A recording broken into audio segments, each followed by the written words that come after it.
All right, everybody, welcome to my channel. Today I have a beautiful guest today, Miss Justine. She's my best friend. Hi. Gemini. Yes. Leo. So today we are going to talk about a couple of different things, but specifically about feminism and mental health. Yeah. So, Things that are constantly on my mind. constantly on our noggin. So, let's see. The first question for us is how has feminism changed your life?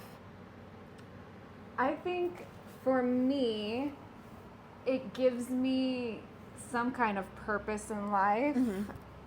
Because, to be honest, I don't have a lot that I go through on the daily basis.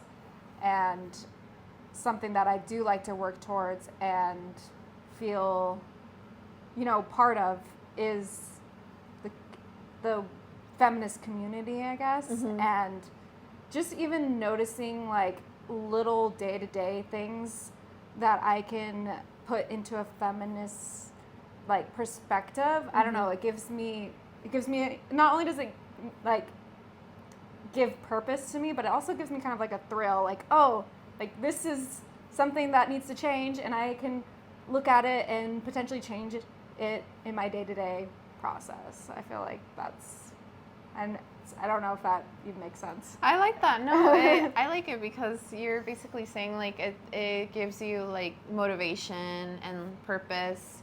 I think for me, feminism, I guess it was always within me, but I never conceptualize it per se, because as a child, I always had freedom as far as my beliefs, or like, yes, I was presented with morals and certain like aspects of integrity as well, but no one ever told me like You couldn't do something. yeah, you can't do this, or like you have to see it this way.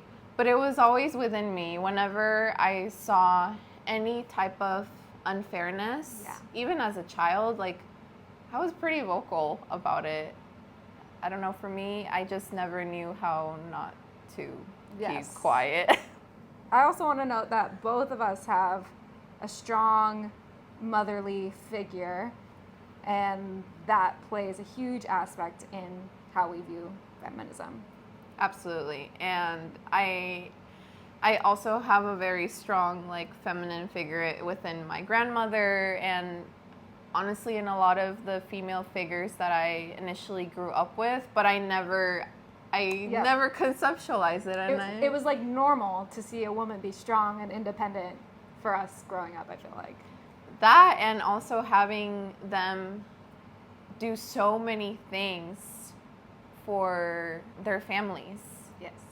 It's crazy how much women in our lives like do for us, and then the community as well, because we don't even think about it, how someone from an outside perspective can take a look at them and be like, oh my gosh, how do you do all this? Or even look at you and what you're doing. I'm shy now. Okay, so the next question is, can you share a time when you faced gender inequality, and what did you do about it? I feel like for me, I am still in the process of learning like what I can do. I am a very shy and, I'm not outspoken. But I think when I see situations like, so me and my fiance, we have the same job, we have the same coworkers, same kind of group of friends, and I'm very sorry, it sounds so conceited when I say it, but I am successful at what I do, and more successful so than my fiance. I mean, I wouldn't be anywhere without him, but to have this success and it be kind of overlooked and people look to my fiance more than me in this job. Like in a way they minimize you, Yes. but in an indirect way, Yes. but you still feel it. Yes, exactly. And also not only minimize me, but give some of my credit to my fiance. And he does deserve some credit, but maybe they're giving him a little too much. And, you know, there's just one moment where, you know, our boss was having a party and he invited all of these couples that were in our business or whatever. And he invited my fiance and not me. And it was all couples except for my fiance. And for me, I really took that to heart because I am working my butt off. I am doing the most. I am, you know, showing up with numbers and feeling really good about it. And to have something like that happen, it really started to make me feel like my work was diminished and that, you know, my boss saw my fiance Danny as like the front leader that's doing all of this, when in reality it was me. I mean, and I did say something to, you know, that group because first of all, people were, my fiance did go to the party because I'm not going to hold him back from that. But everyone, of course, was like, where's Justine? Where's Justine? And then when it got brought up the next week and they were like, oh, where were you? And I was like, well, I wasn't invited. And they were like, oh, well, that was just an oversight. And I was like, well, I don't want to be an oversight. Like, and for me, like, that's all. You know, and yeah, you definitely don't want to be an afterthought. Yes, I don't want to be an afterthought. I want to be my own person. I want to be, you know, me and Danny have a great relationship, and that's a relationship, and soon to be marriage, and that's what that is. And we do work together, but I'm also my own person, and I want to be seen as that. And, you know, I know this is such a minor thing in the world of feminism, but, you know, I truthfully believe that if we fight these small microaggressions, that the bigger picture will become clearer. Because it feels very, very, like, passive-aggressive. Yeah, it is. And I just think that it wasn't even it clearly wasn't on purpose. It was an oversight. Right. But I just don't want to be another woman that is overlooked and just seen as, you know, their husband. Like, that's just so 1950s and I won't put up for it. Not progressive yes, at all. Yes, exactly. You would think in this day and age. Yeah, but it's a very, I mean, this world can be, like, my business and what I do can be very boys club. And I knew that from the beginning. But also, you know, the most successful, at least in my eyes, the most successful people doing my job are women. Females. Yeah. Yay, baddies.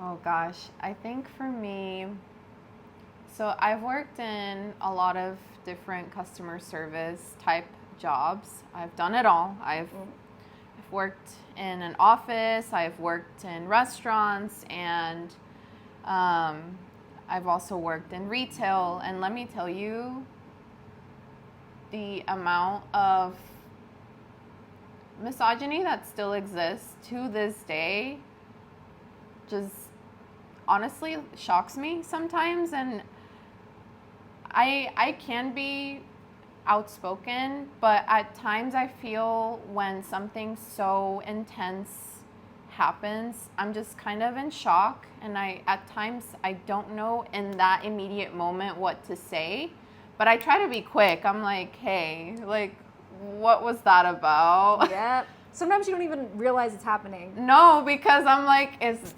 this real life? Yes. Like, did this just happen? Like, because that's how ridiculous it is. But I'm really, really trying to dig in and trying to remember, like, the last time that I experienced something like that. I would say, I won't say what employer, but in one of the jobs that I've had most recent, like, kind of within the span of 3 or 4 years or so, I would say in one of them, I had an experience where I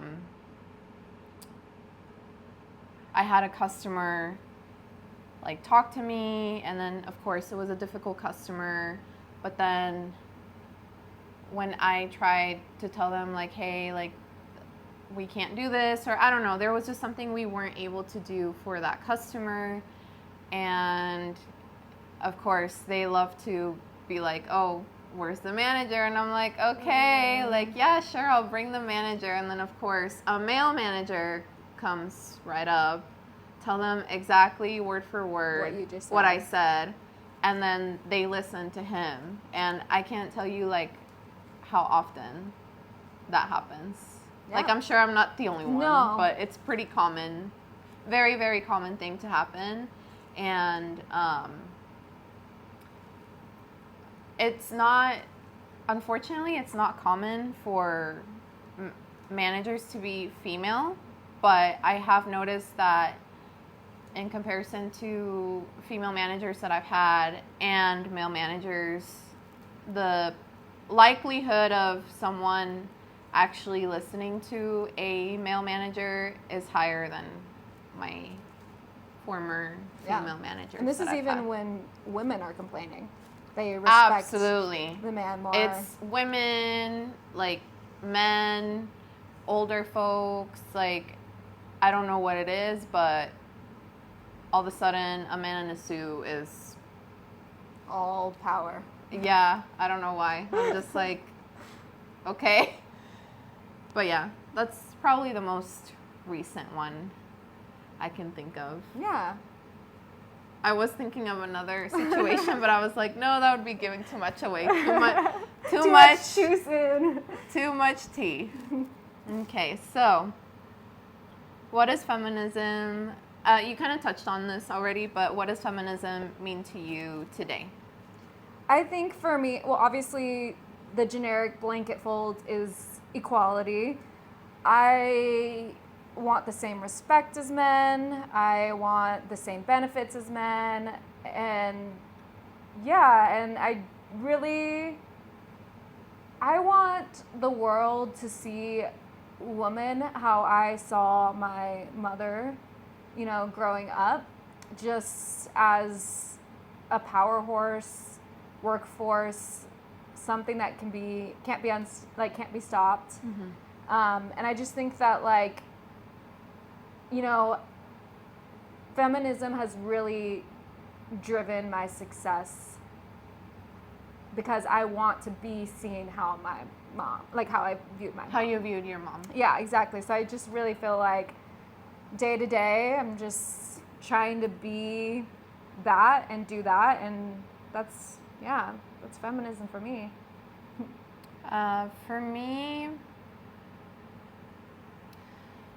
For me, it means, I think oftentimes what I've noticed is that when people hear the word feminism, they think that like, oh, women, they want to do it all, or they want the same respect as men. But I think it's like also it's much more complex than that, because sexism still exists today. So does racism. So it's just a lot of these social things that we still have yet to grow from and break away from. And I think that's what feminism is to me. I just don't like seeing a different form of treatment, and that form of treatment usually comes in some sort of disrespect. We're all human. I understand that we make mistakes, but at the end of the day, we can't succeed as a community or as human beings if we're not there for each other. We can't get anywhere without, respecting, listening to each of us, because I understand everyone is different, but how can we learn if we don't actually listen to something that we're not familiar with? Yeah, and learn. So providing the perspective of like us as women. We hope that this could be eye-opening to some of you, because we still got a lot of work to do, and I'm just so grateful that feminism exists. Me too. And it brings women together. I think so too. And men. And they, thems. Also, I'm glad you brought that up because I actually identify as a non-binary person. However, I take no offense when anybody calls me like she, her, or anything. If anything, I think that's a compliment. I'm like, hell yeah, like My energy. yeah, you think I'm feminine, you think I'm like femme presenting. Hell yeah, that's really cool. It doesn't bother me at all. Yeah, I'm not married to the idea of being non-binary, but me personally, I feel like my feminine and masculine energies fluctuate so much day to day, so that's why I identify personally as non-binary, but it doesn't bother me if someone calls me she, her, or they, them, but that's just for me personally. It's not for everybody, but yes. Let's see. Why is it important for feminism to include all types of people? Well, I believe that feminism is equality, and that's not just equality for females, it's equality for all. And a huge part of feminism on the bigger scale, it can be brought to the point to where, a gay man will be discriminated because he has feminine aspects to himself, and any kind of a they them that has more feminine presenting, they will be treated worse or differently than they're almost put in a box. It's almost like femininity, like whether it's on any kind of spectrum, like it's seen as a weakness, and instead of a powerful thing. Yeah, instead of a powerful thing, which is what it should be seen, because femininity, there would be no life without femininity. Like, there would be no balance, there would be, it would be chaos.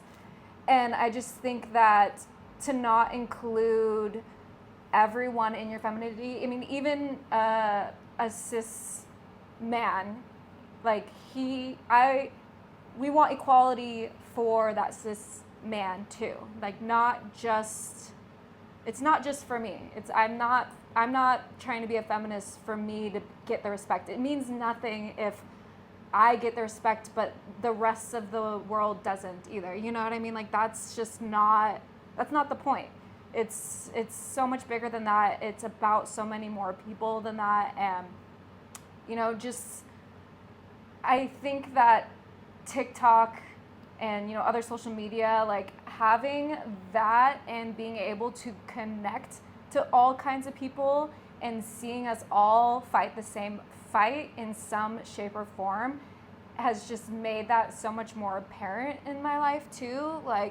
Obviously we start off by seeing our strong moms, and then now we're here seeing, strong they thems. We're seeing strong black men. We're seeing, strong lesbians, strong gay men. We're seeing it all, and we're all fighting for the same thing. We're literally just fighting for human rights.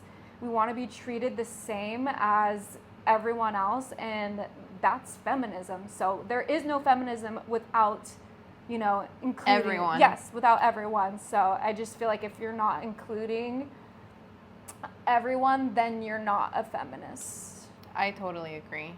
I think that's another misconception too about feminism. They think that it's just women, yeah, maybe cis women, but you're right. Like, there is no feminism without including everybody else. Yep.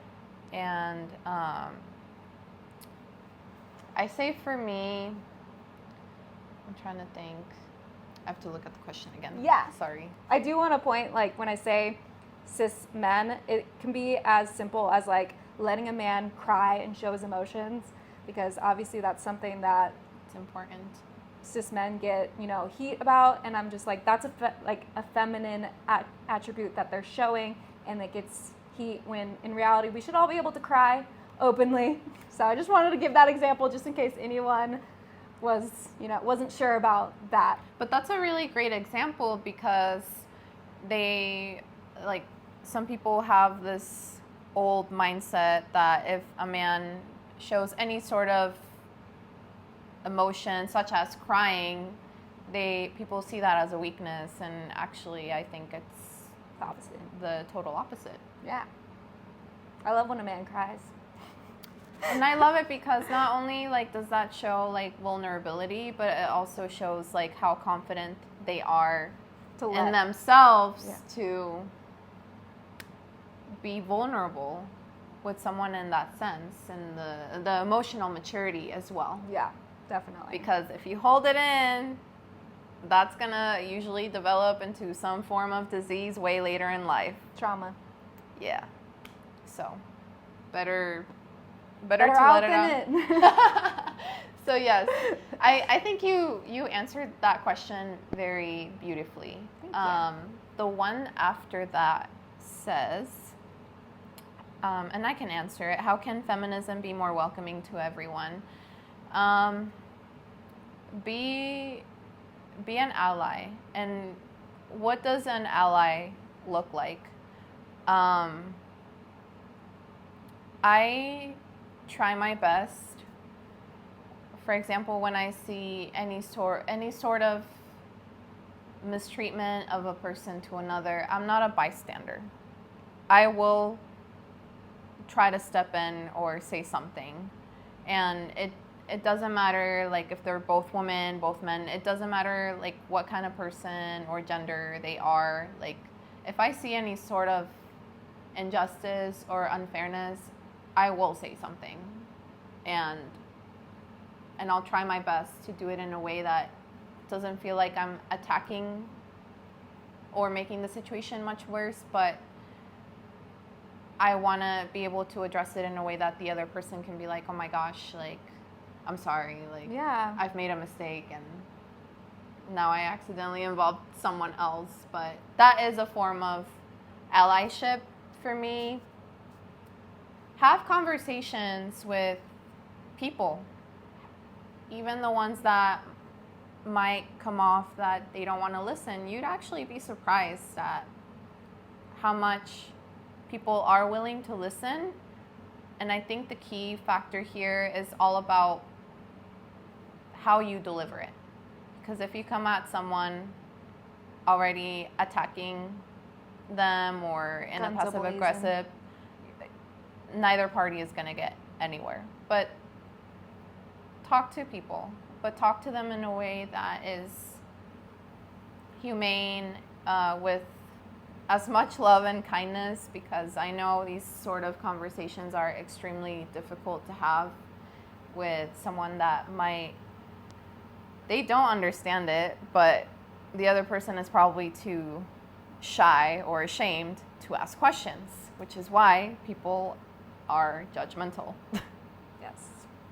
So ask questions, please ask questions. Don't be shy. Talk to people that you see as powerful, feminine energies in your life, because you can learn so much from their perspective. And then in a way, maybe you have a question or there's something that you're going through in your life currently that you could be like, oh my God, I didn't even think about it in that way.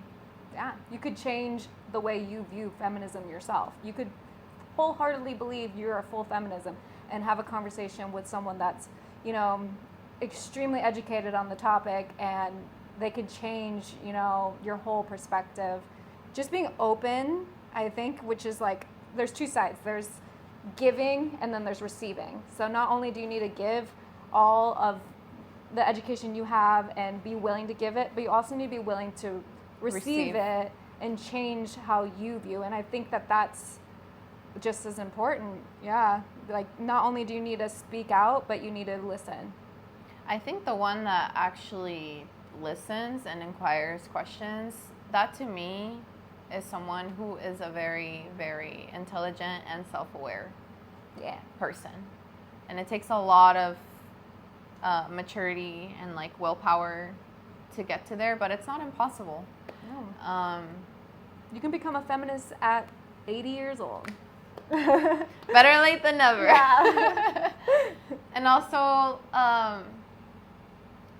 be a feminist to, you know, let's say you're a man. It's a way to show that you care towards your girlfriend, your mother, like anybody that is a strong feminine energy in your life. Show that you care and show that you're there for them, not just through words, but with actions as well. That is a strong form of allyship, I think. Definitely. And I think another point that I do want to bring up is, because I have worked in so many like customer service type jobs and all of that, I've also experienced like women just hating other women for no reason, dude. Like, Wow. and it makes me so like Those upset. are the worst. That is one way we can be an ally. Like girls need to actually be girls. Like, Yeah. I can't tell you how many times I've seen, and this is from my personal experience. I'm not saying everyone's is the same, but in my personal experience, it's always like a much older woman and them being jealous of a younger, hardworking person. Yes. And I feel like it hurts more when it's a woman that's not a feminist, because you don't expect it from the woman, but when you expect it from men.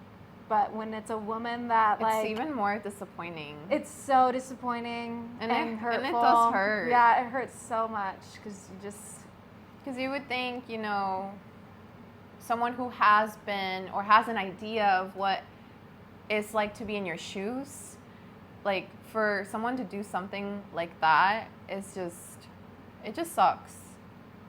You would think because they have been in your shoes they would understand, but no. No. There are misogynistic women out there, and we can only hope that eventually they can open up their hearts and like change their mind, and We're going to do what we can to help change their mind when the opportunity presents itself. but at the end of the day, it's you can't change a person unless they want to, so Yeah, unless they want to listen too. absolutely.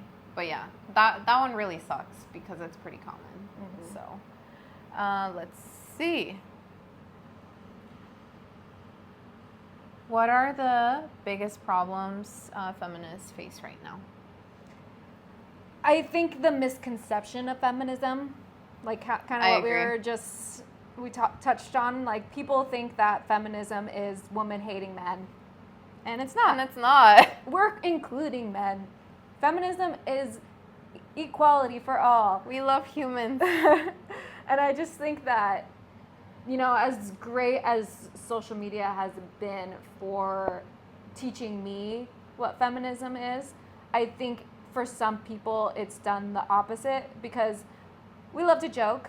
We love to say men are trash. We love to say we hate men, you know, and they just hear those words out of our mouth and they think that that is feminism, when it's not. It's, we hate specific men that are targeting women and making women and, you know, they, thems, and everyone included in this conversation, and making us feel less superior to them. And that's, you know, sometimes we get angry and we say things on social media sometimes laughing is easier than feeling the pain. So I really feel like the I hate men are trash, little jokes are our way of coping with, the discrimination. And it is a way of coping because what's so interesting too is that I've also heard men say that themselves. They're we know, and I'm like, don't be funny. Literally, it's funny. It's funny. It's our joke. It's our coping mechanism, and it gets kind of misconceived, and then these anti-feminists take it and they run with it. They're like, oh my God, they mean this. They run with it, and they think we're witches, and maybe we are, but that's a different topic. Burn me at the stake, if that's the case. Exactly. But yeah, I think that's really the big, and also I would say, we already touched base that the misconception that feminism is only for, women. Yeah. Or cis women, per se. Yeah, exactly. That's a big misconception, too, that I think is getting kind of debunked, but obviously we always have a long way to go. It's every century, every decade, 3 steps forward, 2 steps back. I agree. I mean, we're slowly but surely getting there. Yeah. How do we deal with people who are against feminism? With a lot of patience, because at the end of the day, we have to realize that it's not, if I'm having a conversation with someone who's against feminism, clearly, I have to remind myself, I have nothing to do with how they see this or how they feel about this. In a way, it's very interesting how the way we treat others is how we feel about ourselves. So, what I think when someone is against feminism, I'm like, damn, who hurt you? What? Why do you not like yourself that much? I'm like, dang, it's kind of sad. I actually feel pity for these people, but you just have to remind yourself, detach in the sense that when these people are coming at you, it has nothing to do with you. It has to do with themselves, sadly. But keep that in mind, but also be patient. Try to make your delivery in the least aggressive way or less attacking way as possible. When you remain calm and when you remain composed, it really does change the vibe of the conversation. Because I have dealt with some of the most difficult people. And it doesn't even have to be someone who's against feminism, but it legitimately has to be with, it has... everyday things. It's everyday things, yeah. Where you least expect it, and you can't take that to heart, because if you did, I feel like you would be a very sad person. Yes. I think you gotta, I say my part, and if they're receptive, I'll give them more. More, yeah. But if they're not receptive and they put up their walls and they start a fight, then we're gonna... Yeah, I can only do so much without making myself rage, because sometimes I just want to shake people and be like, you're not even listening. And if they're not listening, then there's no point in wasting your breath. Oh yeah, absolutely. And I'm not saying stay there and yeah. No, I know you're not. Put up with it. You're not. But yeah, no, you bring us such a good point. You can have a conversation, but don't be a doormat and let people just walk all over you. If the other party is already not providing any sort of any form of respect, then I would say it's maybe time to walk away from it. Yeah. And at the end of the day, they're probably going to keep running into issues, and they're going to keep wondering why. Oh my gosh, that's crazy. Why do all these women have problems with me? Yeah, why do women not like me? Interesting. All right, media representation. So, how does the way women are shown in the media affect people's views? I'm just going to bring this up because it's fresh off Your brain. the brain. Taylor Swift on her most recent Eras concerts and them saying she's pregnant. Like, I can't. I did not know about this. Yeah, I'm on Swift Talk. So I swear, like, every 3 TikTok, like, after every 3 TikToks, I see a TikTok about, like, I'm on the feminist TikTok, so I'm seeing people being, like, shaming the media for the representation. Yeah, they're saying, like, oh, yep, her and Travis are in love. Look at her baby bump. But she literally just looks like a normal human being. And it's so upsetting because they're comparing her to a time where she had a trigger warning, an ED. And, you know, this is what her body actually looks like. And what they're comparing it to is not... something unhealthy. Yeah, with something that's not natural and not healthy. And it's just the fact that, like, we could have our, like, normal organs showing and the media is instantly like, she's pregnant. It's all about the looks. It's all about the looks for a woman. And, you know, another thing is, like, it's when the Hillary and Trump election was going on, you would read these articles talking about what Trump said, and then the articles would talk about what Hillary was wearing. And it was just, like, the most ridiculous, offensive thing. Yeah. And that's just what it is. We, as a society, have put the importance on women's looks over everything else. And it messes with our brain, seeing, you know, magazines about, you know, any celebrity gaining weight, losing weight, they look the best they ever did, they are pregnant, they're, you know, she's gone downhill after the breakup. Like, it's, and I don't even know if this connects to feminism, but it's what feminism is against, and that's the problem I have with it. Unfortunately, for so many years and still to this day, I believe that the media representation of women, it's so dehumanizing and so, it's honestly disgusting. It disgusts me because, for example, you actually reminded me of something that I look back and I'm like, I was just a kid, and why were they coming at her like this? Like when Vanessa Hudgens' like photos leaked and she was a kid. Oh! She was a kid. Like she was not even. She was 17. She was 17. She was not even 18. Yeah. Like Yeah. this was a child. They shamed her. They ripped her to shreds. This was not even. She didn't even do it. It was somebody that like hacked the computer or something. Yes, absolutely. Like some disgusting released her pictures, and she got so much crap for that, as if she was the one that released them, and it's just so sad. And it didn't just happen with her. I see it happened with so many Disney kids, like the scrutiny, like it's so sad. And then when Miley did her Vanity Fair cover without, like, I think she was topless, but she had a blanket, like, she got so much crap for that too. And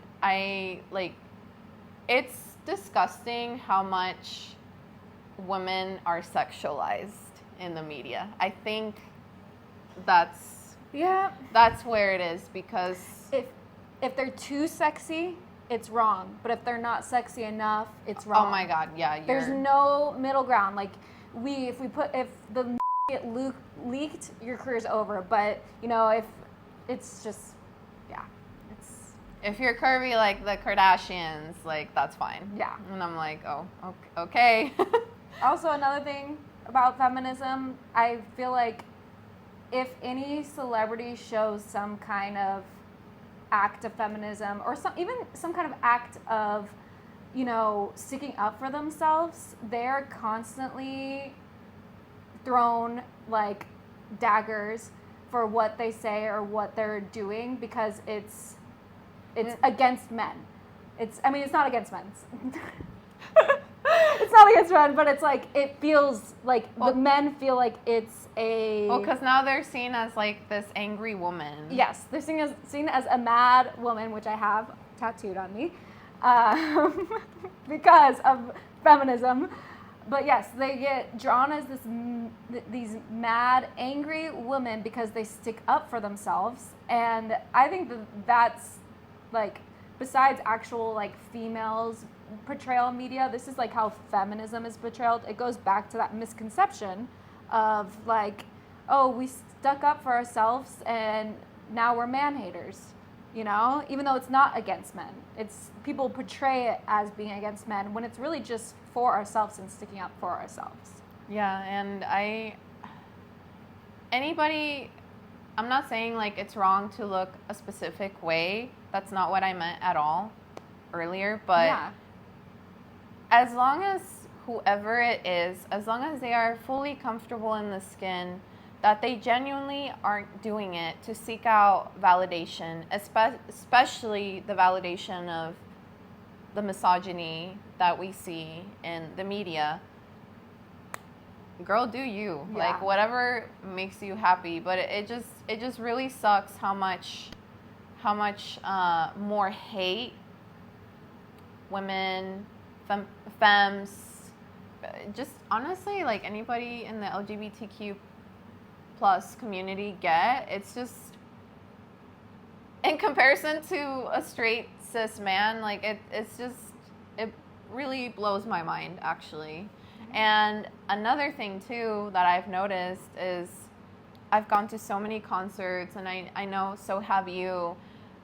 The comparison of artistry, choreography, effort, the women blow my mind away because I want to see a male performer do that. I would like to see that. Men can get away with being mediocre. White men can get away with being mediocre. And I'm not saying there's because there has absolutely been amazing like performers who are Not men. everyone. I'm just saying from experiences, the way women give, oh my gosh. It's actually like how much the difference of the two types of performers, it's not even fair to compare. Do you know what I mean? And Yeah. I'm just like, this is completely different. But yeah, male performers can get away with mediocre performances. They don't have to show out or put in as much effort as our beautiful female performers that exist today. They'll always have, I mean, for the foreseeable time, they'll always have a leg up on women. I agree. Just because they are a man. But yeah, that is the one thing about media representation. And I think another thing that I just thought about just now, I don't think I can't think of any movie or show where there has been like an actual or close to realistic presentation of feminism. I think it's super watered down. Yeah, I think that if there was a perfect representation. Can you think of a good representation? I can't think of any right now. I mean, obviously Barbie comes to mind, but I do think that's a watered down version. Oh, super watered down. Just look at how how much criticism it got because it was viewed as this feminine, like this feminist. Oh, this anti-man agenda. Yeah, when it really wasn't. It literally, the Kens were acting just like the Barbies. So that's equality. So I don't think that the media, I don't think society can handle, we got to take baby steps. And I think Barbie was a baby step, and it got scrutinized, and it won no awards, even though it was a beautiful movie that was a step in the right direction for showing feminism. And I just don't think that society can handle that. I don't think we're ready for it. And if it does happen, I don't think it will get the coverage that it deserves. So if there is something out there that I haven't seen, it's probably because it didn't get the coverage that it deserves. I think the only, I guess, most recent show that I've watched that kind of brings feminism into light is House of the Dragon. So at this time, without trying to bring out any spoilers because the new season is going to come out later this month, it is basically a battle between a male heir and a female heir, and then they're basically fighting for the crown. The woman is being like scrutinized, and like they try to dig in for any reason to make her look like the bad person. Yeah. But really what the show is showing is that the male heir is a horrible person. And they're just letting him. And they're like, yeah, but I'm male, so I'm entitled to my heir. So it's basically two siblings against each other. They do not like each other, and it's just like... It's an interesting play on the feminism. It is a very interesting play because, yes, she has done some questionable things. but so has he, right? But I feel like in the sense of morality, like she is the one that's trying to keep as much peace as possible, while he is already like, yeah, let's take everyone into war. Like, I will fight for my throne at whatever cost. Yeah. And I think it's like, okay, when you're looking at that show, it shouldn't be about man and woman. It should be about who's the better leader, which is what feminism is about. Correct. And I am Team Rhaenyra, so... And I have not seen it. I am Team Rhaenyra, so there's that. And not because she's a woman, but because I genuinely think she would be a better leader than... Feminism. I don't even know her brother's name. But I'm sure I'll remember. What are some good books, movies, or shows about feminist that issues? ties in. I was going to say, I do think that shows are a little bit more... Watered down.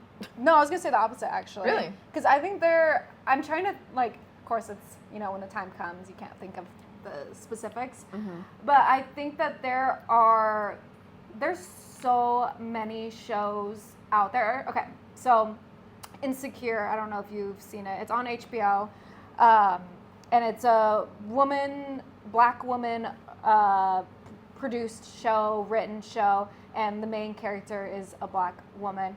And I just think that in general is more common for TV shows than it is for movies right now. I still think that most directors are male, and while I think the TV space just has more opportunity because there can be endless shows, and movies are just, obviously this is not including like independent films, but like just that industry, I just see a big gap between the shows I'm watching and the movies I'm watching, and I really do think that like it's because there's so many shows about women and woman leads, and I just don't see that in movies, at least not as frequently.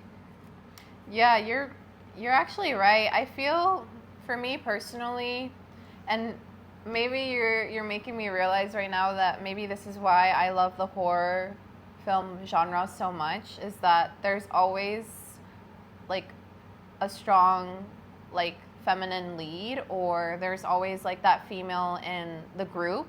Yeah. And I always love it when they always end up being the ones that end up surviving in the end, and then they end up being the hero per se. Yeah, yeah. I think maybe that's why I like horror so much,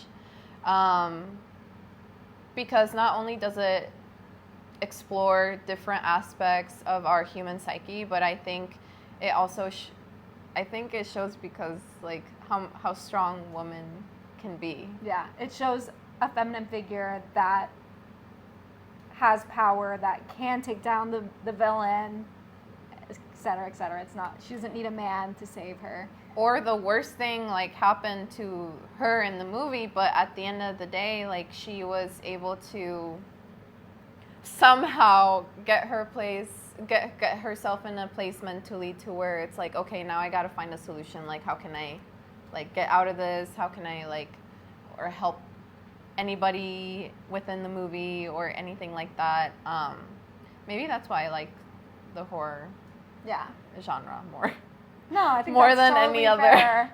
It's totally fair. Because I'm not into comedy. I feel like any other genre I have to be in the mood for, but I feel like it's not like, I guess it's not for, I feel like it's geared more towards the male gaze.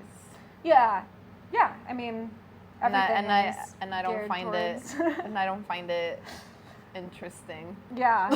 It's a specific man that wants to see bloody gore over, you know, a sexy woman, you know? Yeah. And don't even get me started on like the unnecessary like scenes in certain like shows, films, you know. I don't think it's necessary. Like Euphoria. Oh, it's so bad. I love the storyline because I love drama, but like all of those scenes where these are supposed to be high schoolers and they're I couldn't watch it. I just couldn't. It's so bad. It's so bad. I think it helped that they looked 25. So I'm like the fact that I think for me I just couldn't watch it because like for me is okay, they're high schoolers and my brain knows that the actor's age is obviously like they're much older than what they're playing, but I just could not watch it. I couldn't watch it. Yeah. And I mean that's not to say like Game of Thrones and like House of the Dragon, like yes, there is some strong scenes in there, but it is not as like trauma inducing. Yeah, it's not as like trauma inducing, or they're not playing kids. Yeah. I don't know how else to say it. I think that's valid and fair. One more show I want to bring up if that's okay. Absolutely. Yeah, bring as many shows or films that you can think about. I just started watching The Marvelous Mrs. Maisel, which is on Amazon. It's about the 1950s, and her husband cheats on her and leaves her, and he's always wanted to be a comedian. And the night that he leaves her, she gets drunk and goes to his little comedy bar and does a show, and she's hilarious, and she ends up, you know, creating a career in comedy, kind of like in spite of her ex-husband. But throughout the entire show, we see these, you know, setbacks because it's the 1950s and she's a woman doing comedy.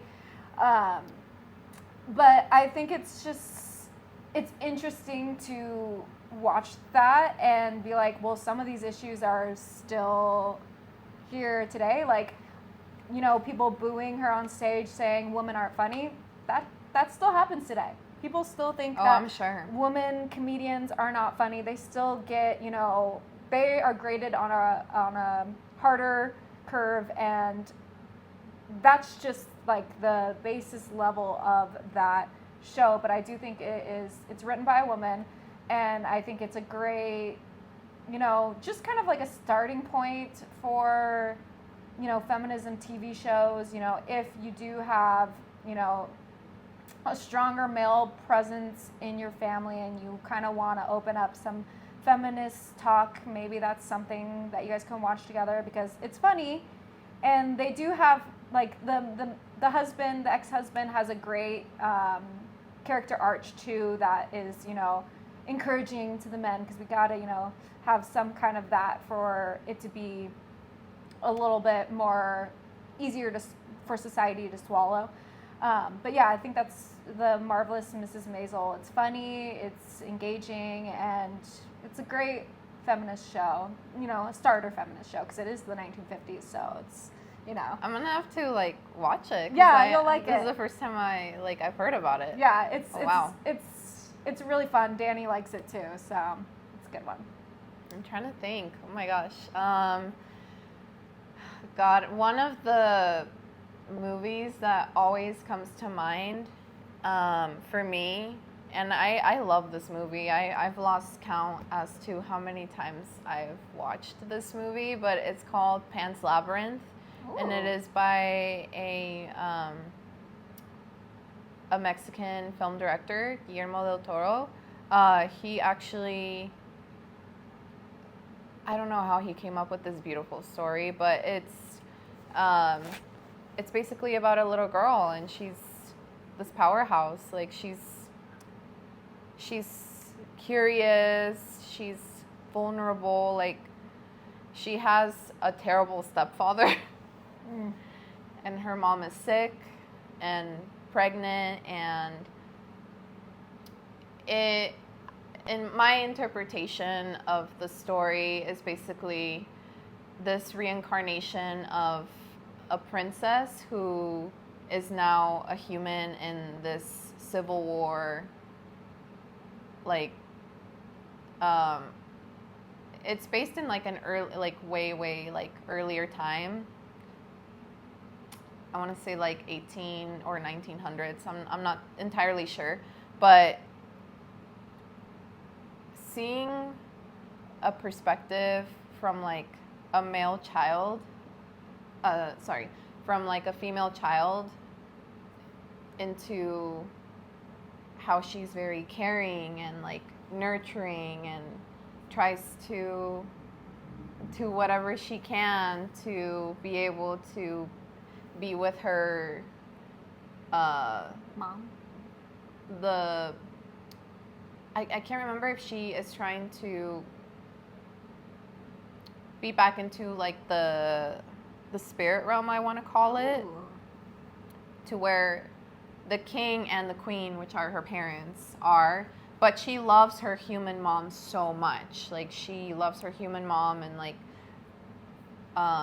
she tries to take like her little brother. It's such an incredible story, and I just think the way it was told is it's so precious. I love it. And I think it's a very strong female lead. Yeah. And it shows so much how women come into play, especially during those very, very difficult like eras where it's so many like military like soldier like males in that movie. Yeah. But it's kind of scary. I'm like, oh my gosh, I'm sure this is how some parts of this played into the real world back in that time. Definitely.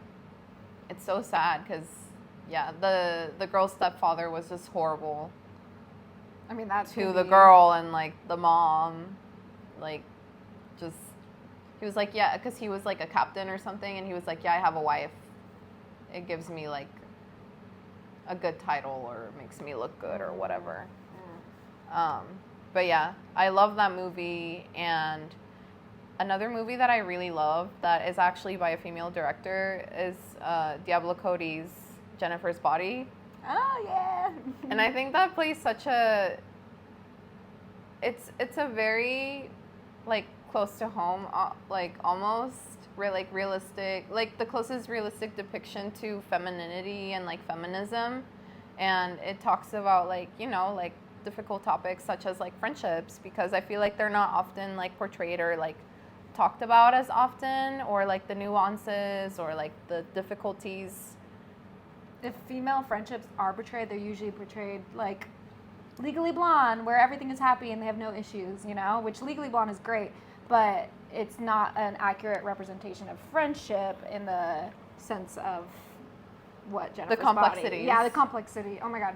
Female friendships are fragile and, you know, just as important and, you know, as your, like your, you know, romantic relationship. just as important. And I think, yeah, like you just said, like people think it's all colors and rainbows, and it's not, especially when you're like in high school, like when you're Yeah. still trying to figure out who you are. Yeah. Or maybe you did figure out who you were like in high school, but just like exploring like that part of you freely. Yeah. Like I'm sure that's difficult. Yeah. I mean, just being able to see different female relationships, and it can be as simple as Gilmore Girls, the mother and the daughter, and I just think that that is so important for everyone to see and understand. I like that. Yeah. Love all the shows and movies Yeah. and TVs. Let's see. Good books. Good books. I would say for me, Only Love is Real, because it talks about how love really is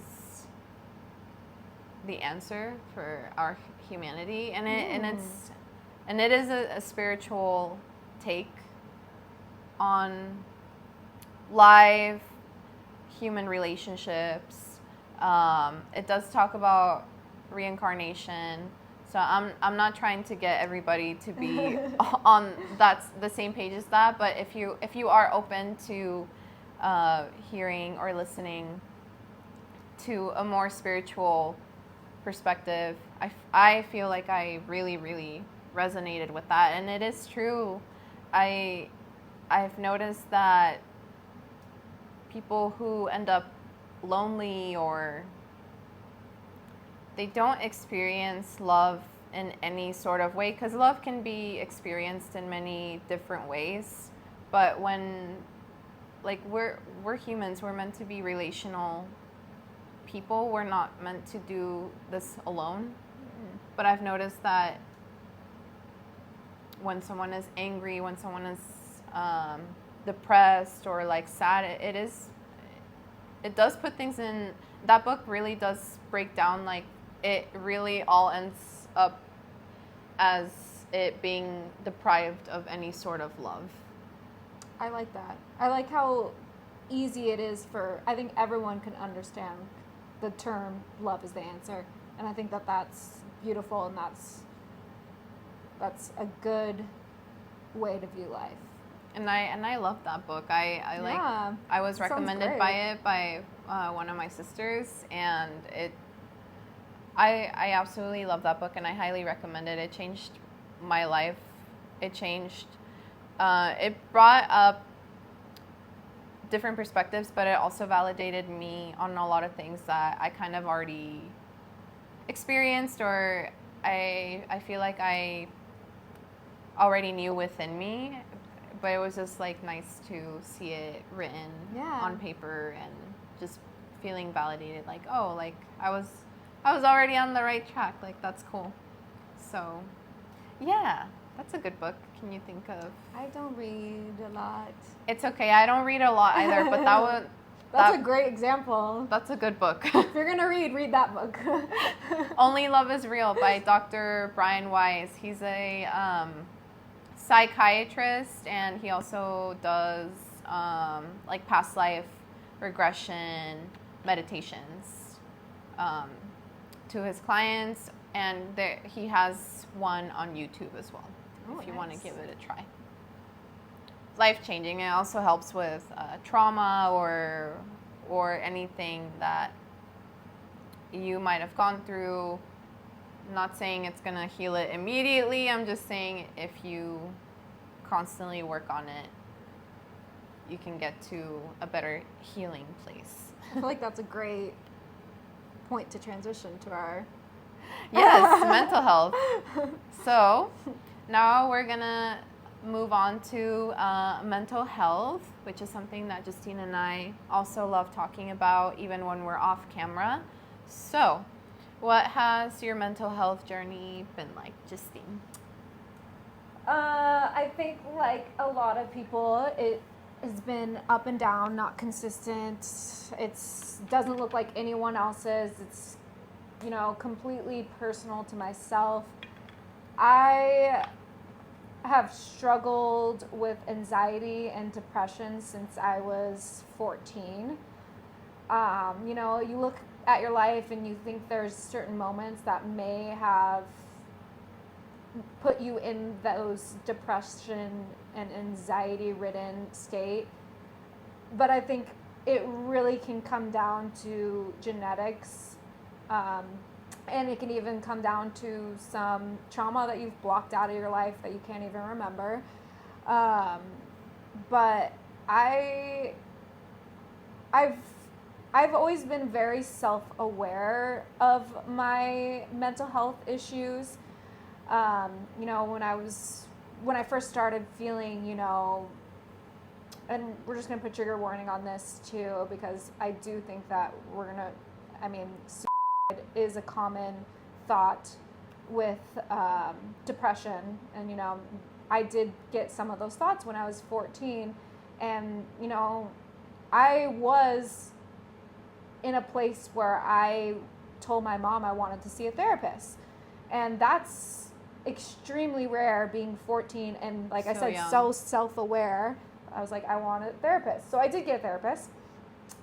But then when it came down to therapy, I would just lie to my therapist because it was easy and it just made it a more pleasant time. And yeah, and so I only saw that therapist for I think less than 6 months. And I recently, now as a 27-year-old, I did start to talk to a therapist again. And it's definitely different, going to a therapist when you're 14 and then when you're 27. Not only has the world changed so much in the past 15 years, but they're just going to talk to you differently when you're 27 years old. And I do get some great, insight in my life, but I still feel like I am almost like, okay, well, yeah, that makes sense, and that's great, and yeah, I could see that fixing my problems, but at the end of the day, I cannot get myself to do the things to improve my anxiety and my mental health. Like, it's so easy to agree to, like, oh, when you're starting to feel those thoughts come out, go out and exercise. It's so easy to be like, yeah, I will do that. But, once the thoughts come, I can't stop them. And for me, it's easier just to let them in. And as a 27-year-old, I don't get those, suicide thoughts anymore, but I do just get this, autopilot depression where every day is the same, and where you feel like you're just doing, but Yes. you're almost like not in Human. your body. Yes. You're not connected with your body. Exactly. It's Yeah. just like, and it happens every day. And I know this is kind of a common thing actually for women, is like at like 1 p.m. It's just hard to be a woman. And technically, we require more sleep Yes. than men. Yes. We require a lot. We're complex human beings. We what are can we complex. Yeah. So I just feel like for me, my mental health journey, started at 14, and it's not where it was when I was 14, and I've maybe not committed to bettering myself enough, but I do think that I just think it's genetic, and I think that, like, yeah, you can put Band-Aids on it and try to, you can have a couple good months that seem great and you think you're better, but for me, it just always comes back, and I just think that for me, accepting myself is what I'm working on right now, and accepting that this is a part of my life that I have to work around, and it's not something I can get rid of. And that's where I am now with it. That was you reminded me of a lot of things. I'm like, oh my gosh, I didn't. Relatable. Oh yeah, super relatable. So I think how I've been with my mental health lately, I recently changed my diet very drastically. So I went from basically, I was pescatarian for over a decade, and then I went from being pescatarian to now consuming other meats other than fish. From that to now, I have been on ketogenic diet for almost 2 weeks now, and it's such a 360. I don't think we realize how much how much of the stuff that we put in our body really does affect us. And it kind of sucks that like how normalized it is to over consume any food or drink. Just the normalization of over consumption. I'm not saying it's wrong to do anything. I'm just saying anything in moderation. You're just observing. Anything in moderation is more than okay. But for me personally, which I'm about to get a little bit more vulnerable here, I have what's called polycystic ovarian syndrome. And this really affects my mental health, my moods, my body. Like, it affects me in so many ways, and I knew I needed to do something to help myself out even more, because somebody like me that has that condition, we can't just be eating anything and whatever. So fortunately, I found a review online for a supplement I was debating about buying, because I've tried it all. I've tried antibiotics, I've tried birth control, I've tried getting blood tests, I've tried literally everything, and nothing has worked for me. And this diet has been the only thing that has actually worked for me. And it has affected my mental health a lot, from before and to like now. So before going on keto diet, I would go into waves of depression almost, lack of motivation, did not want to do anything. Like, I would just be in bed all day, and then once the motivation comes to me, like, I can't stop. And another thing too about me, I'm pretty sure I have like undiagnosed like obsessive compulsive disorder, which that is where the overthinking comes from for me, and also some sort of spectrum of ADHD. So when the motivation comes to me, I got to do something, because I'm like, oh my God, it's going to go away. And it's like a manic episode. Yeah, I'm like, I got to think about like how to keep it going, because once it's gone, it's gone. So unfortunately, what I've noticed in a lot of, like, there's just so many layers to my mental health. But another thing too is that, for example, in Latino culture, specifically the Mexican culture, we connect like almost like our self-worth as to like the amount of things that we can achieve in a day. And I understand that's like a trauma response, but unfortunately, like, that's just that's how it is. And can only speak for my culture. Yeah. But it just sucks. Like, it's like we're not, we really do see ourselves, like, our value as human beings, especially in such capitalistic world. Like, it really sucks that like that incredibly like affects our mental health, and me specifically. And I'm in a much better place now with it now, but back then, especially during like 2020 or 2021, when I was working like 2 or 3 jobs, it was just, the money was good, my mental health was horrible.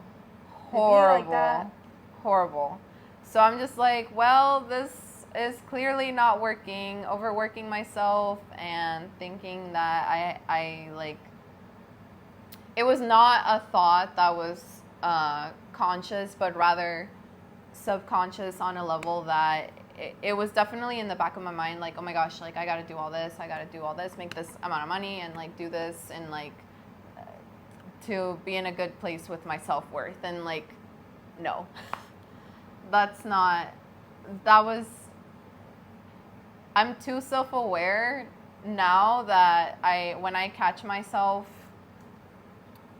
wanting to get back into these like bad habits, destructive habits, that I'm like, nope, stop it, like don't do it. Good for you. So that's what my mental health has been like now. I do get some of my other like bad habits like kind of creep up on me sometimes. Like I have really, really bad social anxiety. So I don't attend like outings where there's a big group of people, specifically a group of people that I'm not familiar with. Yeah. I feel like I'm a little bit more comfortable if it's within a group of people that I'm more familiar with. But even then, I still have to mentally prepare. But I'm in a much better place now with my mental health, and I have been changing my diet, and then I've also been meditating a lot more. Yeah. Because I kind of fell off from it, and I think that's honestly, now that I think about it, that is the only thing that kept me afloat, like in 2020 or 2021, was like working out and like meditating every day. Otherwise, I would have lost my mind. Yeah. I mean, those really are natural remedies, so I definitely recommend those. But yeah, if you combine, obviously, like good habits, good diet, exercise, you're already putting yourself up for success. Yeah. And I cannot stress how much your environment is so important, especially like for Justine and I, because her and I are very, very sensitive to our environment, the type of people that we hang out around, our coworkers, all that. Like, it's so important. Don't be in a place where you feel miserable, please. No. Don't do it. It's not worth it.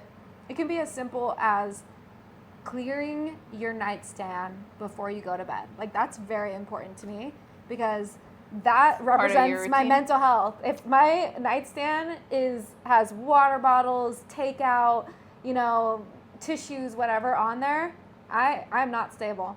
But if that is cleared off, like, not only am I in a better place because I was able to physically clear off my nightstand, but when I go to bed, I can look at that nightstand and have peace with myself. While other nights, if it's not cleared off, I will have anxiety. And that's like a huge environmental impact. And it's such a small part of my entire environment, but it could be really important to your sleep, which is, on top of all the things that Erica already said, is just as important. Oh yeah, sleep is super important. And I don't know if this also plays into part of like my most likely undiagnosed ADHD, but like another thing too that I've always still struggle with to this day, is sleep.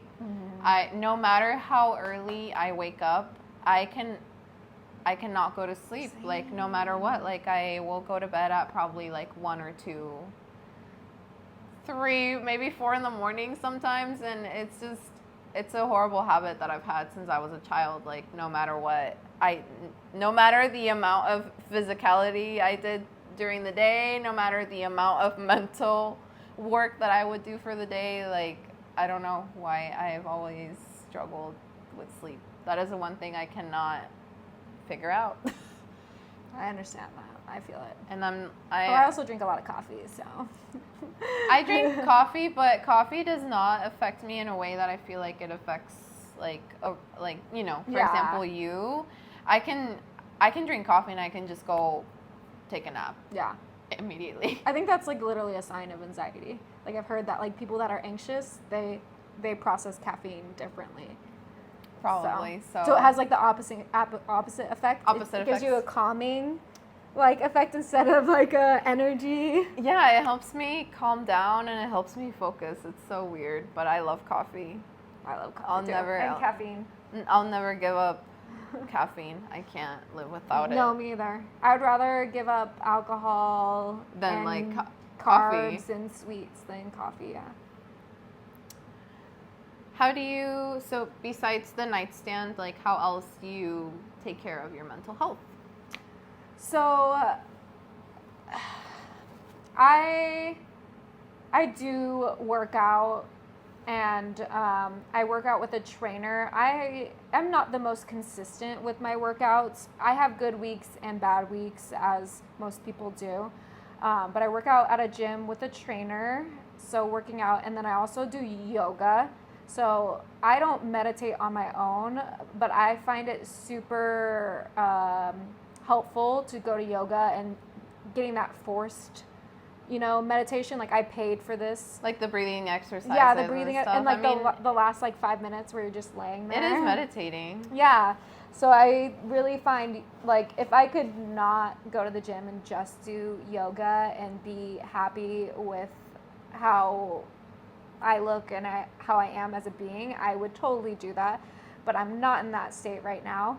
But yeah, so definitely yoga. And then, I haven't talked to my therapist in like a month and a half because of my own self-destructive tendencies. But I do plan on getting back and talking to her on a weekly schedule because it is important to my mental health. And I do, like, think that there is value in therapy.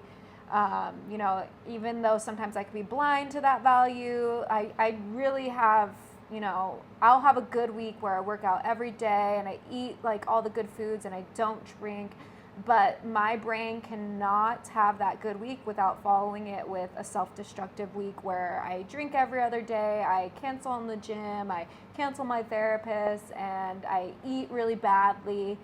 And part of my brain is telling me, like, well, you had that good week, so, it's okay that you're doing all this. So you're almost kind of like justifying it. Yeah, it's self-destructive for sure. And, and then the next week comes back and I'm back to square one. And, I try to go back into the healthy habits that I have, but maybe they're just not as hard habits as they should be. I think, I already mentioned like a couple of things that I currently do for my mental health. Another thing that I'm learning to do, which I'm not super familiar with, is just, I guess, being able to call myself out on those destructive habits. Mm-hmm. Or not just that, but also like being willing to talk about it with my partner. And it's really hard because you're like, damn, like I want to be, the best version of myself that I can be. And I understand that like nobody is perfect, nothing is perfect. But I really do get into my head a lot. I am my own like worst like self judge. Yeah, you're really hard on yourself. I'm really, really hard on myself, like really. And I understand that's also like trauma response from stuff that has happened to me growing up and everything. And I don't know, when my partner catches it, like he's getting really good at like catching it much sooner than I do. Yeah. But it's just like really, really difficult to have those sort of conversations because in a way I feel like I let myself fall back into those self-destructive like patterns or like thoughts. Same. and it just sucks. It really sucks when those moments happen. It's going to be a constant struggle. I mean, at least for my foreseeable future, I know that it's going to be something I struggle with, and I feel like we got to work on it to make it better, but that work is not going to be easy. And I know that, growing as a person, I know that's not linear, but rather like it's more like this. Like slowly like getting up there, but like it's a lot of like ups and downs. I feel Like I'm glad that it's becoming a lot more normalized to be more vulnerable, about our like mental health like issues and how can we like be better versions of ourselves and not let that define us, because I think one part of me is like, oh my God, like, but that's you too, like, accept it. And I'm like, okay. But that's part of our self-destructive, like, talk. It's like, oh, like, because when I drink, I'm like, oh, well, this is a part of me. Like, this is who I am. I'm going to accept it, and I'm going to have that glass of wine. But I'm like, that's not right. You're like, let's not do that now. Oh my gosh. That was so funny. Ooh, why is there still shame around mental health issues? Well, there's definitely different layers behind it, but obviously I think it's a sign of, like, to a lot of people it's perceived as a sign of weakness. I agree. That, like, 100%. You're not a normal functioning human.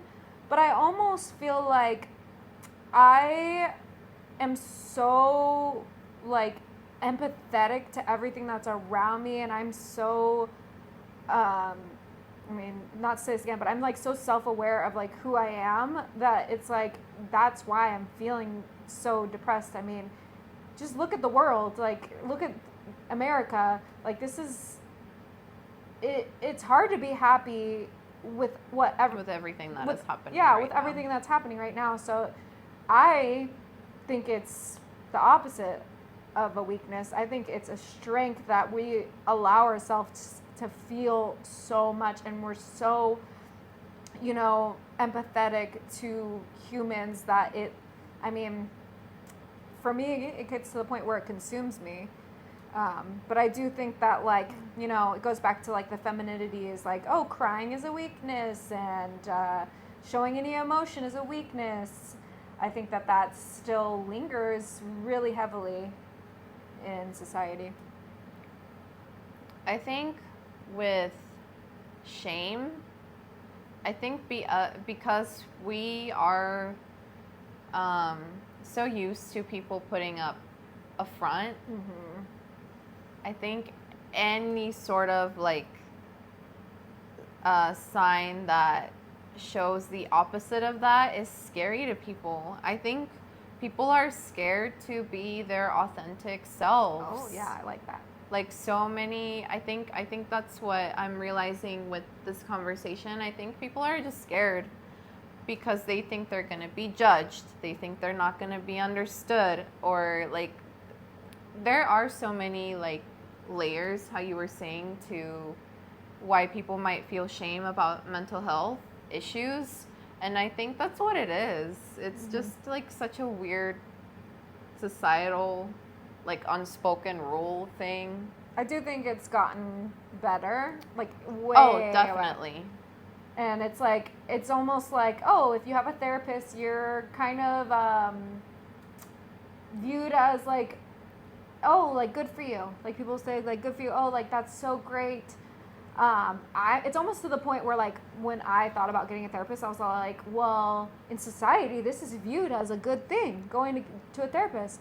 And I want to be viewed as a good thing, so I'm going to get a therapist. And maybe that's not the best idea or best reason to get a therapist, but if it helps me with my mental health too, then kill two birds with one stone. Yeah. But, it's nice that, like, we can also have that extreme where it's like, oh, getting a therapist is actually like a cool thing, and it's like trendy almost.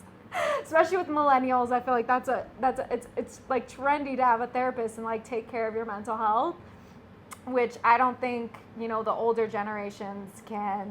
Well, because I don't think they ever had a chance to do it, or maybe they just never had the opportunity to, like, think about, oh, if this happened, like, this was not normal, like, to me or my family. You know what I mean? Like, it's just so traumatic for them maybe to think about that now they're keeping it in, which is bad.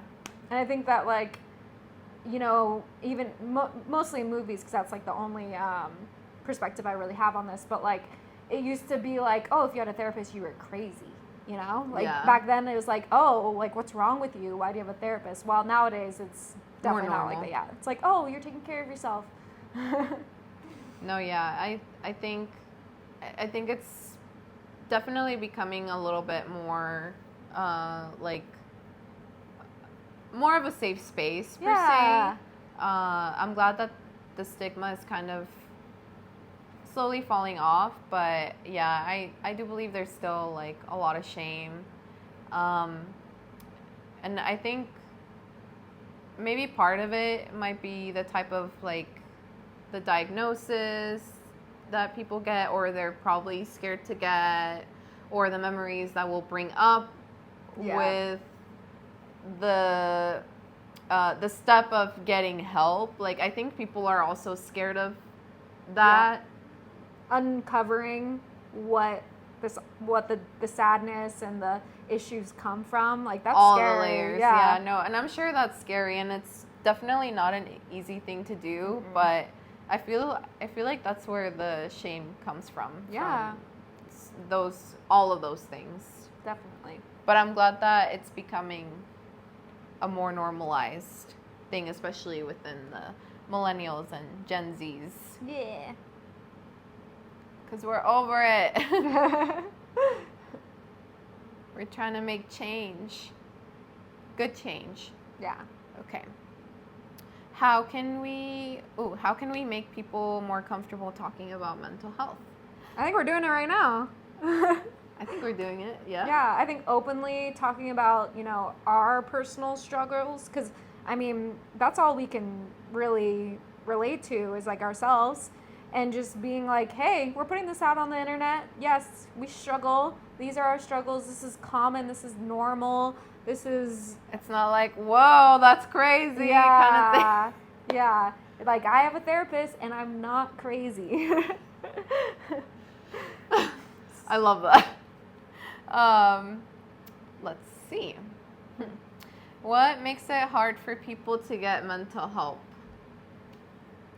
I think, obviously, we were just touching base on it. Like, it's hard to want to uncover some of that traumatic experiences, because in order to heal and move on, you have to acknowledge first, and that is... Process it. Yep. And then, like, okay, now what's the next step? Yeah, like, now what do I do with these feelings? And, some people even give up after they've uncovered it, because it's so... jarring. Yeah, it's so jarring. It's so, like, unexpected that, like, that they're done with their work. They're done with their mental health work. And I think that's, like...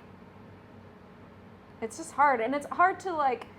I think for me personally, it's easier for me to just sit in my depression than to do something about it. Like, it is so hard to get out of bed. It is so hard to do the right thing. Like, it's just mentally, like, I cannot convince myself to get up, some days. It's just that it's so much easier to cancel on your therapist than to have that therapy session. Like, and you get, like, for me, like, when I have canceled on my therapist, it's like an instant relief. Like, oh, I don't have to unpack trauma today. Like, I can just ignore it again for another day. So that's my personal experience with, like, why it's hard for me to get help. I think, for me personally, why I haven't been professionally diagnosed for the things that I know I'm pretty sure I have. It's not that I'm scared of the result. It's that it just sucks how much it costs to get any sort of mental or medical help in this country. It's not easy. Also, it's very difficult to, I guess, like, being willing to find, like, for example, like a therapist that you feel like super comfortable with, because Because I'm sure it took you. It was It was a long process to find the right therapist. I didn't really have any process with mine, but I do think that, like, let's be real, as a white woman, it's going to be easier for me to find a therapist. I think as a person of color, you can't be as trusting. Like, it's just not there. Like, just healthcare in general for people of color is just so warped and not where Not it should as be. accessible. Not as accessible. I mean, just from money alone, but like also just like if finding a person of color woman therapist is probably exactly what you would need, but like the amount of woman therapists, or I mean, they them's whatever you would prefer, is going to be the percentage of that of finding that is going to be way lower. So I do think that they're just that in itself is gonna make it harder for you to find a therapist. I got lucky, and honestly, it was like my first time reaching out to to get help, and I found a good therapist that like was fitting my exact needs for anxiety and depression. But also I haven't been seeing her long enough to know if it's, if it's actually working. Yeah, exactly. But I think that's a great point in bringing up like the cost of it, because it's not accessible. It's not free. It's not like you can just. Yeah, the cost, and also like the finding the right person that I believe will Be fit my needs and understand me more, and it's just. And even beyond therapy, whether it's medication and it's like that stuff. Yes, it's becoming more accessible, but like there's still a lot of stigma though, like around. There's a lot of stigma around getting like medications for any like mental health. They will issues. They will either try to get you to do it because they want money, or they won't give it to you because they don't believe what you're feeling. I mean, you can't. There's no tests to check your depression. You know what I mean? So it's a battle. It's a battle. It's getting help is not easy. Yeah. So with the the amount of issues that we currently have with receiving mental health, the best thing that I can I guess give advice to is try to worry about the little things that you think are little, but they actually affect us on so many levels, and that is with your diet, your environment, the people who you hang out with, and what you're consuming, not just food, but also the type of music you're listening to, the type of shows you're watching, everything in moderation, but not to the point where it gets you into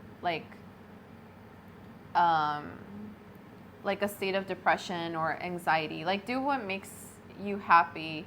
And I'm not saying that being happy is the way to live life, because we're human beings, we're not perfect. But if you do fall into those episodes where you feel depressed or anxious or sad, embrace it and let yourself feel it, because acceptance is the first step. There's a reason why it's coming up, and maybe ask yourself, why am I worried about this, or why am I sad about this? You can really find out so much about yourself through not just the highs, but the downs, as far as mental health goes. Definitely. And I've been better about allowing myself to feel sad or feeling anxious or depressed, because I used to be in the horrible habit of just working through it, right? Keeping it in, distracting myself with more work, going out. I used to drink a lot. Yeah, it's just distractions. And if you catch yourself, making those decisions and they're distractions, then you got to ask yourself, what am I running away from? Also, I want to note that scrolling on TikTok for hours is a bad habit. And you might not think it's ruining your mental health, but for me, when I have my good weeks, I take breaks from TikTok. Before I did social media like so heavily, I would delete the app for a couple days so that like I wasn't even tempted to scroll. To look. Yeah, so if you have to delete the app, like if you're at a low and you find yourself watching TikTok till 2 for or 3 hours. a.m., yes, delete it. It's not good for your brain to just be watching those 30-second clips. That's your attention span is just gonna go AWOL. Watch a movie, watch a TV show, something that's a little bit longer and has more meat to it. It's a small change. Like I think one of the times when I am in a destructive mode, the one thing I usually can convince myself to do is to get off TikTok and watch a TV show, because it's still something that's entertaining me, but it's a little less destructive. Because also sometimes when you're on TikTok and you're consuming all of the world's problems, which you should be doing and you should be educating yourself on that, but like if you're doing it for 10 hours a day, it's gonna be too much on you. Yes, your mental health will be in wrecks. So just acknowledge the appropriate amount of time for yourself, take your breaks, and watch a feminist movie instead. Yes. Okay, so, how can we make it easier to get mental health care? I think, yes, be there for one another, but be there when you have the energy to be there for someone, because that is you don't want to both go down. Yeah, no, because you want to be there 100% for someone. You don't want to be there 50-40% when you yourself, you're not feeling well already. Have the courage to, let's say someone is reaching out to you and they're like, hey, like, Justine, like, I'm not feeling well. Like, have the courage to tell me, like, hey, I'm also not feeling well right now, so let me get back to you whenever. And I think that's what I love about my friendship with Justine so much, is that I feel like she never judges me, and she has loved me through all of my mental states. Same. We have very healthy boundaries with each other. Like I am so happy with how our friendship is. It's super healthy. I never get anxiety or depression around our depression. Or our friendship. Our depression. Same. Words are hard. But I think even on the bigger scale of things, like getting like affordable therapy and things like that, like that's stuff that we have to take to the office. That's stuff that like is an everyday struggle for most of America. And here's the thing, I know everyone says like, oh, move to Canada because, they have free healthcare. But the thing is that like, yes, they have free healthcare there, but it's also the quality of healthcare is so much worse because they don't have the money to make it, as helpful, Consistent, maybe? Yeah, as consistent. So, and also the lines for someone that's trying, like the amount of people that are trying to get therapy and the amount of therapists are just not, the numbers are just not enough because it's free and everyone is trying to get it, which obviously the answer to that is more therapists. And obviously free healthcare is literally would be the most beautiful thing if it was the best of both worlds. If we could have the free healthcare and the quality, like moving to Canada is not the answer. It's changing the system that we have here in America. That's the answer. And making it suitable so that we can have that quality free healthcare. We can get therapy without having to worry about, paying our rent the next day, our mortgage, our gas for our car, like groceries now. Yes, we shouldn't have to have one or the other. It's just it really comes down to the people. It feels like that now. Yeah. Yeah, this is like the worst inflation. Like, I mean, we're not okay in America. Everything is so expensive. Everything is so expensive, and we're not getting paid more. No, we're not. That's another reality. Yeah, and this all directly affects our mental health even more. So it's on top of not being able to afford therapy in circumstances, we also are just struggling with being able to... The work-life culture Yes. here in the United States. Being able to afford living is not the best, because yeah. If I could only tell you like how many people I know that like live paycheck to paycheck, and it's like, I think majority of America lives paycheck to paycheck. And then nobody, like, and then the lack of like savings, it kind of sucks too. Like, yeah. And we're getting at that age where our parents, when they were 30, they had, retirement funds. I mean, I am lucky enough to where I was able to buy a house, but I am the exception, not the generic case. Like, 30-year-olds having a house is extremely uncommon nowadays, and I think that like that pressure of having a house and a kids and a perfect job at 30 is contributing to bad mental health. And I'm hoping that, first of all, if you don't want to have kids, you shouldn't have pressure to have kids. If you don't even want a house, you shouldn't have pressure to get a house. If you can't afford to have a house, if you can't afford to have you're kids, okay. Don't do it. Don't do it, it's okay. Like, there's nothing wrong with you. Like, it doesn't. You're not broken. The system is broken. And it doesn't make you any less of a person. It doesn't bring down your value as like a human being. Unfortunately, this is where our current state of like capitalism has driven us to. So we just have to work with it. I mean, we can fight it. But in the ways that we can. Yeah, exactly. We can't just be like, I'm not going to work and I'm not going to buy anything, because that's so unrealistic. You can't survive, yeah. Let's see. How do you balance self-care with other things in your life? Do you want to go first? Sure.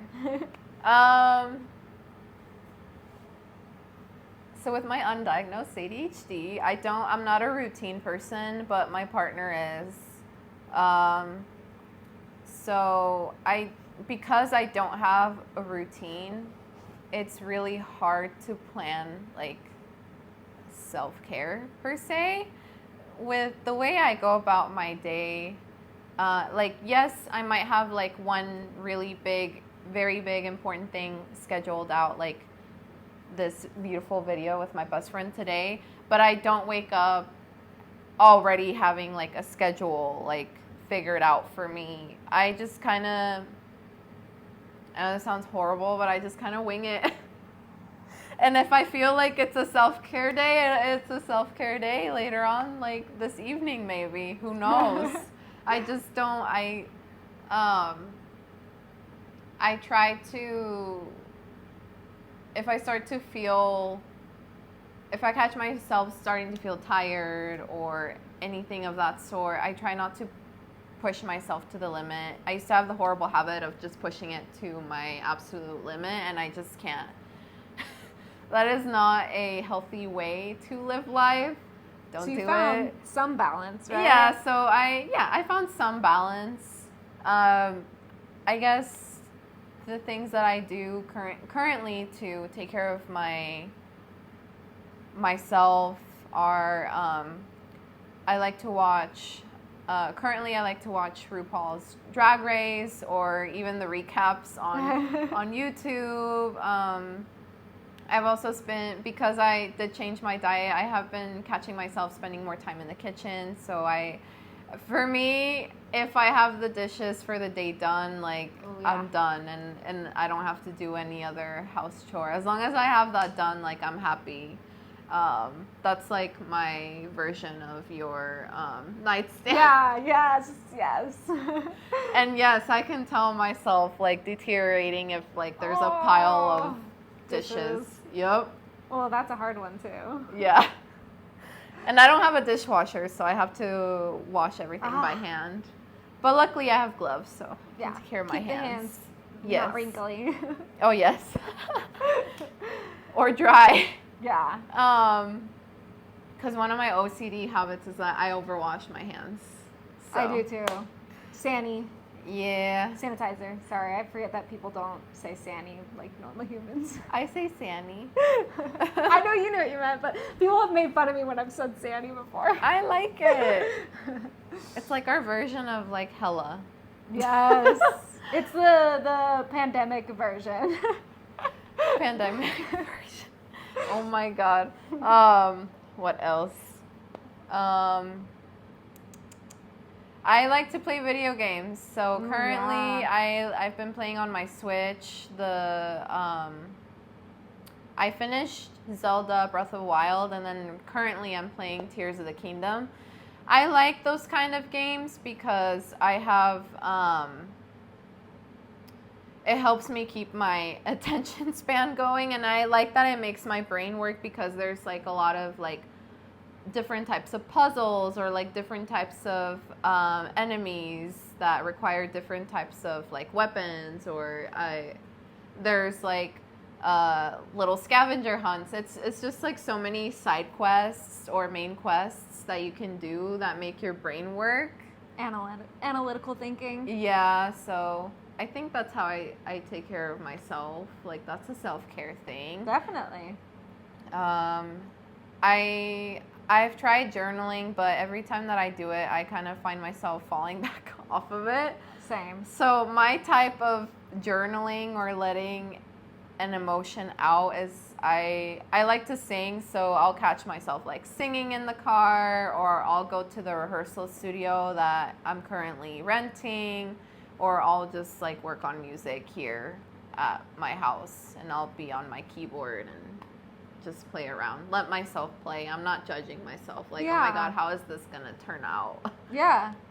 I think not judging yourself is a great self-care. Oh, yeah. That's a very important one. That I think everyone forgets. As much as we like to think that you could think that you never judge yourself, I feel like when you put clothes on and you look in the mirror, you're judging yourself. So just like not judging yourself is so important for self-care. Oh yeah, and something as simple as like brushing my hair and like brushing my teeth, like that, I consider that like self-care. Brushing your teeth, yes. Because it's really hard for like neurodivergent people to like get those tasks out of the way sometimes. One thing that I think I've heard about it on TikTok was like, it doesn't matter when you brush your teeth. I know that like the society says brush your teeth at night, brush your teeth in the morning. You know what? If I gave myself those standards, I wouldn't brush my teeth. And I know that sounds so gross, but because I've told myself I can brush my teeth any point of the day, it's like, okay, well, I'm about to go to the gym at 4 p.m. Okay, I'm gonna get ready for the gym, and when I'm getting ready for the gym, that's when I brush my teeth. And that's honestly most of the time when I do brush my teeth is like in the middle of the day, because that's what works with my schedule. And if it's not working with my schedule, I just won't do it, and I'm worse off by trying to like fit myself into this standard that I don't fit into. Yeah, like I think the not judging yourself is very, very important. Yeah. And also, I think as long as you get it done at your own pace, that's all that matters. It's not like Justy and I aren't brushing our teeth at all. And also it's like, just because it works for most people doesn't mean it has to work for you. Like, Yeah. Make it work for you. Yes. And I think another key thing that I'm taking away from all this and like how Justine and I take care of ourselves is that find a hobby or find something that you don't have to be good at it. No.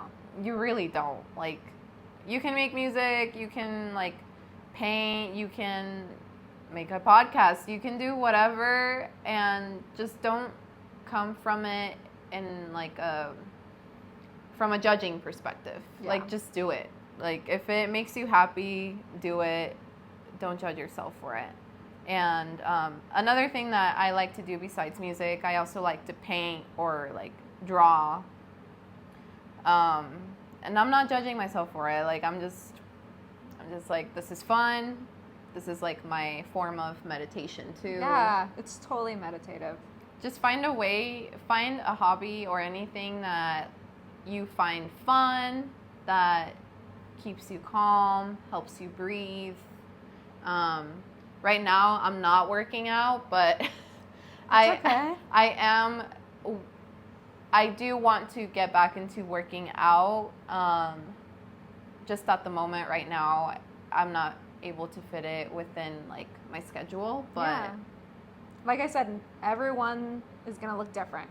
You might brush your teeth in the morning. I brush mine at 4 p.m. You don't go to the gym. I go to the gym. You know what I mean? Yeah. So that's how I take care of myself. And then how do you take care of yourself, Justine? I don't know if I exactly have a balance for say. Like, so right now you're trying to find the balance. I don't know if I at this moment I can't see myself having a balance. I do have things that like listening to music is huge for me. I think that like listening to music is therapy for me sometimes, and that is if I'm in a depressive state and someone puts on some Taylor Swift, like that will genuinely help me get out of my depression state. But the thing is if I'm in my depression state, sometimes I won't put the music on because, like I said earlier, like I cannot force myself to do the things to make myself feel better. And I think that that's why I'm lacking in this balance. But, I also think I'm hard on myself, just like you are, in the fact that, like, okay, I did the work to go out and reach out and find a therapist. I am pushing myself to work out, do yoga, do meditative things. I do, listen to music and get that serotonin. And just because every week doesn't look the same, it doesn't deteriorate the work that I am doing. And I think that that's like what I need to understand for myself in order to have that balance. Like, balance is having those bad weeks and those good weeks, and that's what it is for me, I guess.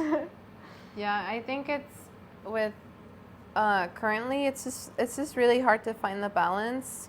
But I think as long as like you figure out like what works for you and not beat yourself up for it, Yeah. I think that's like a huge like key factor. Yeah. Let's see, one more. Last one. Let's see. Do you want to do one of the mental health and feminist questions? Yeah. Which one would you like to do? We could just do the first one. Okay. How does gender inequality affect mental health? We both smile.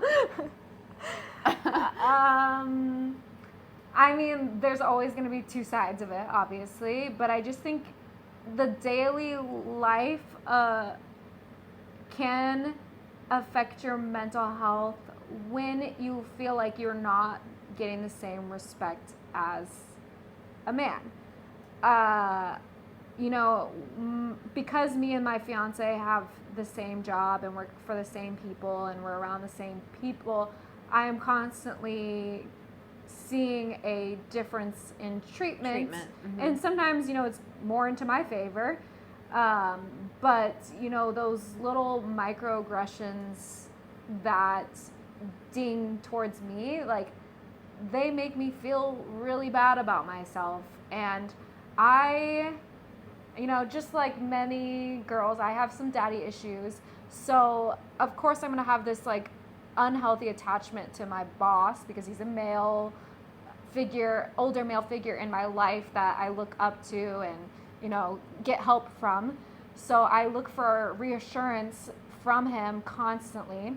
And when I see my fiance getting all this reassurance for the same work that I'm doing and I don't get it, like, oh my gosh, I will spiral. And obviously this is all... It makes you overthink as to yes. Why am I not getting it though if I'm like doing the exact same thing? But why? Yeah. Yes. It makes you overthink. It makes you overthink, and it makes us overthink, and that's why, like, in the whole inequality. Yeah, it's everyday. It's an everyday thing. Just like depression is an everyday thing. Like the gender equality is an everyday thing, and we just want to be respected, same respect as men, and be appreciative. And I don't know, like, obviously there's some trauma in my feelings, but also there's some valid, feelings that I think a lot of people fighting feminism can relate to, like just those microaggressions every day of like, oh, can I speak to your manager to hear the same exact thing? It's like, that doesn't feel good. That doesn't feel good, and it just worsens our depression because it devalues us when it comes down to it. And then the in my scenario with like the older woman, like just hating on the younger, like good performing employee, like that really needs to change. It sucks. Maybe somebody needs to tell the older lady, like, hey, like, what's going on? Like, what's the issue? Like, she already told you what's wrong. And then if, obviously they're going to be confused and they're going to be like, oh, like, I don't know what you're talking about or whatever. Then what I'm trying to get at is that these people need to get called out more often. Lessons need to be taught. They need to be called out, but because I'm assuming the best in the sense that, like, maybe they don't know or they're not aware that they're doing it, So I'm politely tell them, like, hey, you're doing this and it's not cool, so stop. Definitely. Because it's not just men, but now it's also like other women, like being like, just being weird towards like other women. Like, I don't even want to like call it any other way. Just like how feminism can look and feel different, like look like different people, sexism can look like different people as well. Oh, absolutely. A woman can be sexist. So that does affect us in our mental health when you're having to deal with someone who's like passive aggressive or who's just a hater just because they have a low self-esteem or they see something in you that they wish they had or they were just taught that this is how or they're having a horrible effing day outside of work and like now they try to take it out on other people. Like, no, like we gotta stop that. We can't do that. We can't be doing that. People need to get called out more often in a gentle way. But yeah, it does affect other people. It does affect like mental health, even though like, even though the other party might be aware, like, oh, this has nothing to do with me, like it still affects you. It's still like it sets a person up, for example, for like their day or like their shift. Like, you really can change. We have the ability to set the stage or the tone for how something is gonna go. Yep. And I think that like you said, like even if it doesn't affect us directly, even just seeing something like sexist happen, like, oh, that just hurts. It just hurts and it makes me feel like crap. And Oh, I hate when I see it Yeah. happening. I get like the secondhand embarrassment. yeah. So overstimulating. It really is. It's really, and then like sometimes we'll hold on to that moment for way too long and overthink it, and it destroys us mentally. So with that being said, thank you for coming and for listening to us. If you like this, let us know. And please leave any sort of comment down below. Open to criticism here. And if you have a more insightful thought on what we've touched base on, and if you have some contradictions, because we don't know everything, you know, obviously, but like I think that we are very open people. We are listeners as well as, you know, we're trying to open up people's eyes to mental health and feminism. And thank you for coming, and we'll see you on the next one.